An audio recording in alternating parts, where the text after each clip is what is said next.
Evil doesn't need to be powerful, it just needs to be ignored. And that is where good people come in, not as saviors, but as motivators. Remember Animal, not the one biting people, the one you paid for. You saw toxic masculinity, murder, father issues, and clapped and said, Bro, that scene, goosebumps aa gaye yaar. Hero butchering people like anything, and people are saying, यार अपना बंदा तो loyal है, अपना भाई असली प्यार जानता है. And I'm like, the hero doesn't needs crores, he needs a simple therapeutic session. Martin Luther had a dream, but the people who turned it into reality weren't just dreamers, they were disruptors. And believe me, evil has never worked alone. Evil has worked with some plenty of good people who chose silence over accountability. It borrowed discipline from the good, voice from the brave, and silence from the crowd.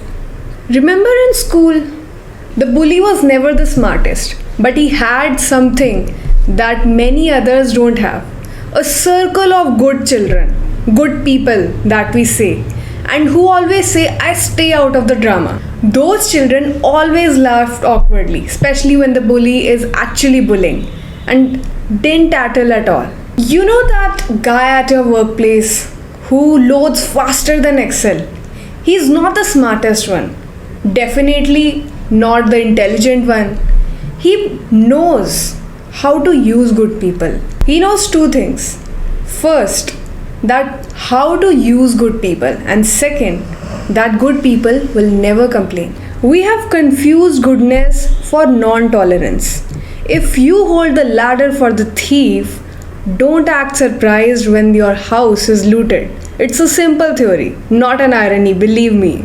Do you know in India who is the most praised human being? The Sahansheel guy. He bears everything, injustice, violence, I think even lactose. And what amazes me the most is that we have romanticized the suffering. You know, people say he's such a good guy, he always let others win. No, my friend, that is not a good guy. And that is why he's stuck at 30k salary and affirmations of others. Mahatma Gandhi said, be the change. But also remember, he was killed by someone even louder. Now, I'm not saying or I'm not putting up side who was wrong, who was right. Definitely, Mahatma did many things for our country. But at the same time, we have to psychologically look for why and when things happen. Loudness doesn't mean screaming with your lungs out. It means making a difference. Hitler didn't work alone.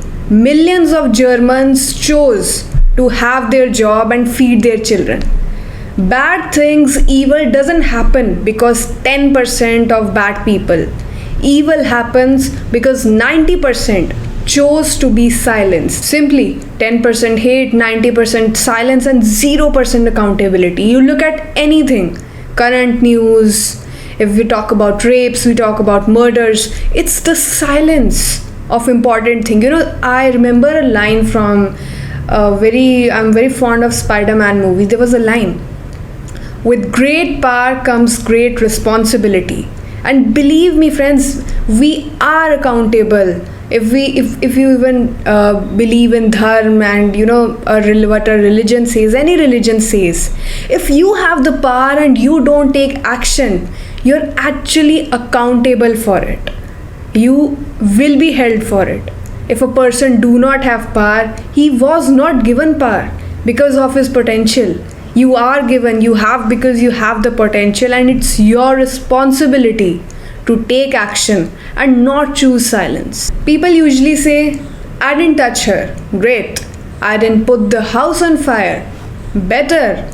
But at the same time, you took a selfie and went back to sleep. That is what you did. And that's